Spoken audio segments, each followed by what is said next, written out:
$2 million is the number that's supposed to mean retirement is solved. Under the classic 4% rule, that number is supposed to let you spend $80,000 a year for the rest of your life, no questions asked. But there's a piece almost nobody mentions the first time they hear that number. Where that $2 million actually sits changes what you actually get to spend by as much as $20,000 a year. Not because the math is broken, but because that rule was built decades ago and never once considered how the CRA treats different accounts. If most of your money sits inside an RRSP, a real chunk of every withdrawal disappears in tax before it ever reaches your bank account. If it sits inside a TFSA, you keep almost every dollar you take out. Same $2 million on paper. A very different number once it lands in your checking account.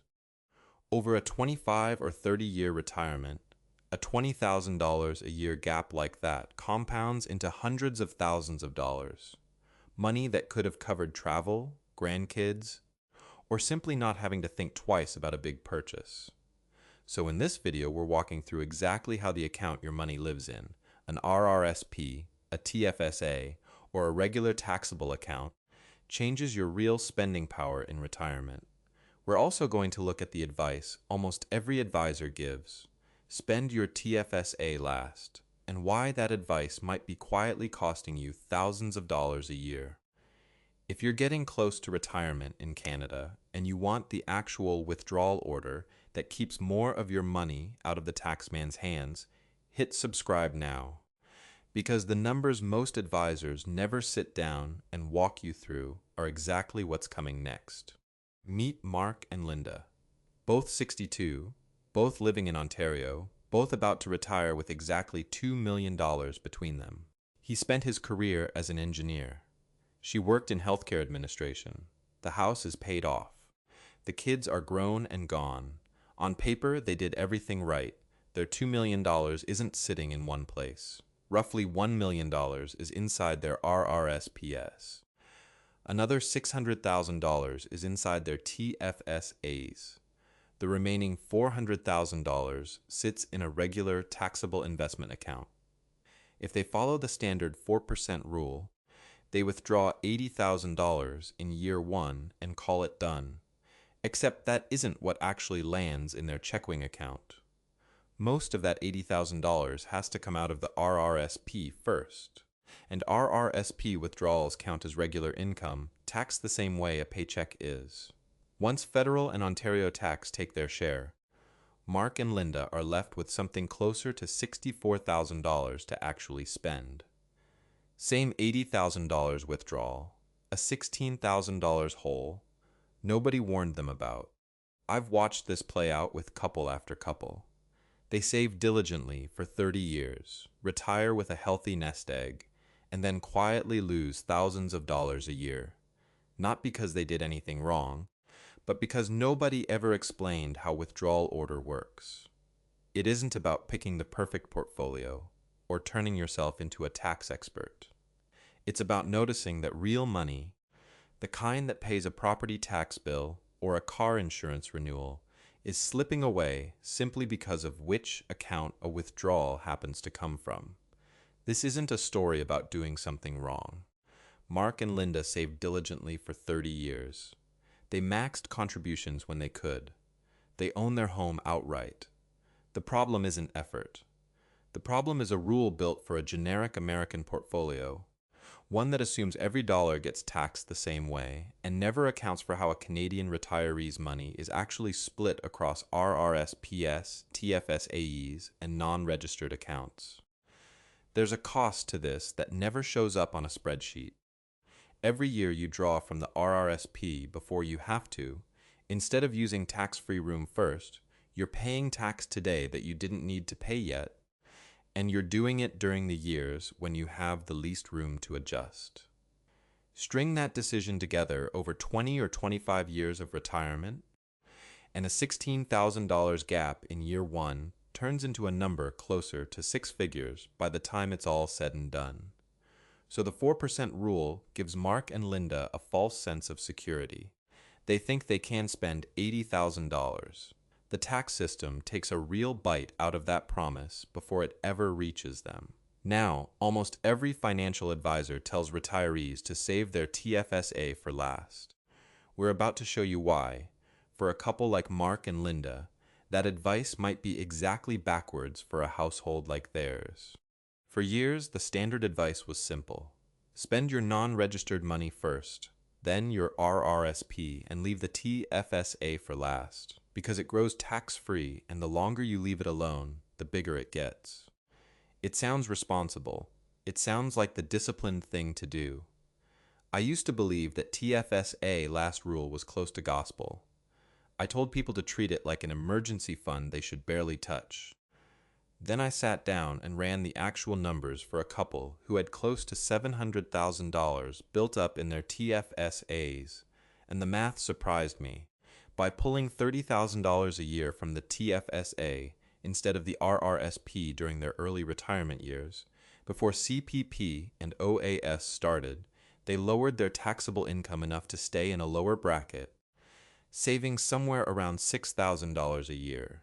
That one change reshaped how I think about withdrawal order completely. The mechanism is simple once you see it. Every dollar you pull from an RRSP or a RRIF counts as taxable income, the same as a paycheck. Every dollar you pull from a TFSA counts as nothing at all as far as this RA is concerned. So if you spend from the TFSA first, in the years before CPP and OAS kick in, you can keep RRSP withdrawals small enough to stay in a lower bracket. Wait until CPP, OAS, and mandatory RRIF withdrawals all stack on top of each other later. And you may have no choice but to take a bigger, costlier bite out of the RRSP than you ever needed to. Apply that same logic to Mark and Linda's $600,000 TFSA. If they draw $30,000 a year from it between 62 and 65, before CPP and OAS begin, and keep their RRSP withdrawals down near the basic personal amount, they avoid pushing that RRSP income into a higher bracket. Compared to pulling that same $30,000 from the RRSP instead, that single choice can mean thousands of extra dollars a year staying in their pocket instead of going to tax. Think of it as a three-stage approach. From 62 to 65, before government benefits start, spend mostly from the TFSA and the non-registered account, keeping RRSP withdrawals to a minimum. From 65 to around 70, once CPP and OAS are flowing or deliberately deferred, this becomes the window to convert more of the RRSP into a RRIF and draw it down on purpose, right up to the edge of the lowest tax bracket, instead of letting it pile up and force bigger, more expensive withdrawals later. From 70 onward, lean on whatever is left in the TFSA and non-registered accounts, while a smaller RRIF means a smaller, far more manageable tax bill for the rest of retirement. Most people never say this part out loud, but playing it safe with the TFSA, keeping it untouched out of fear you might need it someday, can mean quietly overpaying tax for 15 or 20 years running. The account that feels the safest to leave alone might actually be the one costing you the most by leaving it there. I don't know your exact numbers. Maybe you have more sitting in an RRSP or less built up in a TFSA. The mechanism stays the same either way. Pay attention to which pool you draw from each year, and you can meaningfully raise how much after-tax income you actually get to keep. The order you withdraw in can put real money back in your pocket every single year. But there's another lever hiding in plain sight, one most retirees walk past every time they check their TFSA balance. That account might already be bigger and more powerful than most people believe is even possible. A lot of people hear TFSA and picture an account that can never get very large, because the CRA only lets you put in $7,000 a year. If you were 18 or older back when the TFSA started in 2009 and never contributed before, your total lifetime contribution room by 2026 sits at $109,000. That's the cap on what you're allowed to put in. It was never the cap on what that money can become. That $7,000 headline misses the part that actually matters. If someone had maxed out their TFSA every single year since 2009 and simply invested it in a broad stock portfolio averaging something close to 7% a year, that account would already be sitting at roughly $200,000 today, not $109,000. Compounding has been doing quiet, unglamorous work in the background for close to 2 decades. Now stretch that same habit further. Keep contributing near the annual limit, keep averaging something close to 7% a year, and keep doing it for another 2 or 3 decades of a working life. And that same TFSA can realistically climb past $1 million. And for someone who started early and stayed disciplined the whole way through, past $2 million by the time they retire. Nobody broke a single CRA rule to get there. They just let a tax-free account compound, quietly, for a very long time. Most people never get anywhere near that number, and that's normal, not a personal failure. Most TFSA holders in Canada carry balances well under 6 figures, because most people started later, contributed less consistently, or needed to dip into the account along the way. The people who do end up with genuinely large TFSAs are almost always long-term investors who started early and simply left the money alone. This matters for your spending plan, not just as a curiosity. If you happen to be one of the people with a large TFSA, you have real leverage. You can draw from it tax-free during the years before CPP and OAS begin, which lets you delay those benefits if that makes sense for you, and run a more aggressive RRSP meltdown earlier, while your tax bracket is still low. But you need the actual math in front of you, not a guess, so you don't drain the wrong account first. We've covered how the account holding your money changes your spending power, and how the TFSA specifically can grow larger than most people assume.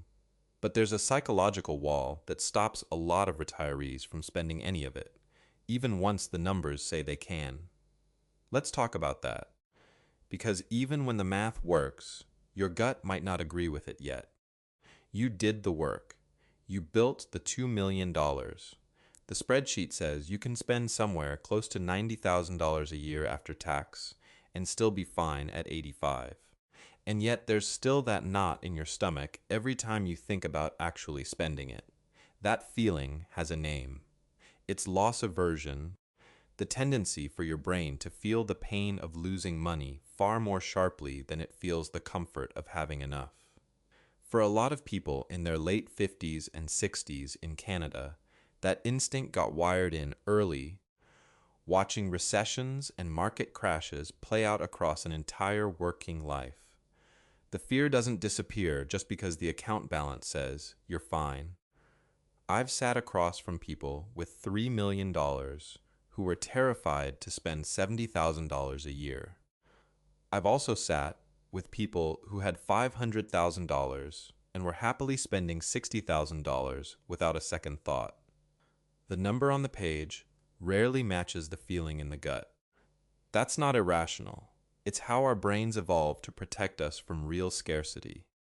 The problem is that once your retirement is genuinely well-funded, that same scarcity instinct starts working against you instead of for you. I'll be honest, our own retirement numbers keep me up some nights too. We have a plan on paper, and I still second guess whether we're being too aggressive or too cautious, more often than I'd like to admit. What helps is running 2 versions side by side, one where I spend a little more conservatively, and one where I spend a bit more freely, then asking myself honestly which version I'd regret more looking back. For me, the answer keeps coming back the same way. I'd regret the trips we didn't take far more than I'd regret leaving an extra $200,000 behind for the kids. So instead of asking yourself, can I afford this? Try asking a different question. What actually happens if I spend this and I'm wrong? If your portfolio still shows a healthy cushion at 85, even after stress testing a bad few years, that's your answer. Set a floor first, the minimum spending that lets you sleep at night, and treat everything above that floor as flexible, something you can dial up or down as markets move. Once you've made peace with that fear, the next step is making sure the plan actually holds up under pressure, not just on a spreadsheet with tidy assumptions, but against a genuinely bad year. That's exactly what we're going to run for Mark and Linda right now. Picture the scenario nobody wants to plan for, but everybody should. The market drops 20% in your very first year of retirement, right when you've just started pulling money out, and inflation runs hot for the 2 years after that. If Mark and Linda had simply followed the plain 4% rule, taking $80,000 out of the RRSP without adjusting anything, their $2 million would take a hit from two directions at once.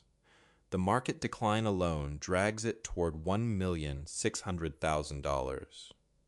Pull another $80,000 out on top of that, and they're sitting closer to $1,520,000 before the year is even over. Keep withdrawing at that same fixed amount through a stretch like that, and the odds of running short by their mid-80s climb fast, especially if inflation stays elevated at the same time. This is exactly why withdrawal order matters so much. Because Mark and Linda had already built in a low-income window between 62 and 65, drawing mainly from the TFSA and the non-registered account, they have room to maneuver when markets turn ugly. They can lean harder on the TFSA temporarily, since those withdrawals are tax-free, and pull back on RRIF withdrawals during the downturn, instead of selling investments at the bottom of a falling market just to generate cash. That keeps their taxable income low during a bad year and gives the RRSP side of the portfolio actual time to recover before they're forced to draw it down further. Financial planners call this sequence of returns risk, and it's one of the best understood problems in retirement. A market drop in the first few years of retirement does far more damage than the exact same drop happening 10 years in, simply because you're withdrawing money at the same time the portfolio is trying to recover. A flexible plan, one that can pull back spending or shift which account it draws from during a rough stretch, is what actually protects you from that timing problem. I remember sitting with a couple during a rough market stretch a few years back, when their plan had assumed a smoother ride than reality delivered. They were frightened, understandably. But because we'd built a version of this plan in advance, a pre-agreed plan to trim spending by around 15% if the portfolio dropped below a certain level, they had something to fall back on instead of panic. They skipped the big trip that year and did a smaller getaway closer to home instead. That single adjustment kept the rest of their plan completely intact. A flexible spending plan is the difference between panicking and adjusting calmly. But there's one more piece almost nobody puts on their retirement spreadsheet at all: the house they've probably already paid off. Let's look at that quickly, because it can change the whole math. Most retirement calculators leave out one of the biggest assets a lot of Canadians own outright by the time they retire: their home. If the mortgage is paid off, that equity is sitting there as a safety net most spreadsheets never account for. There are generally two ways to unlock it. Downsize into something smaller, which can free up somewhere between $200,000 and $400,000, depending on where you live, or use a reverse mortgage, which requires no payments until the home is eventually sold. Either route can realistically add somewhere around $10,000 to $15,000 a year in sustainable spending, without touching a single dollar of the investment portfolio. If this is something you want to actually use, start with a realistic sense of your home's current value based on a recent assessment rather than a guess. From there, decide whether that equity is just a backup buffer you hope to never need, or an active part of how you plan to spend in retirement.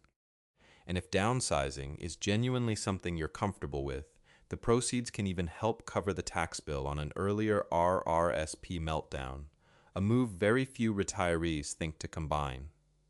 Now you have the full toolkit: withdrawal order, TFSA growth, the psychology of actually spending, a stress test for a bad market, and the home sitting quietly in the background as a backup plan.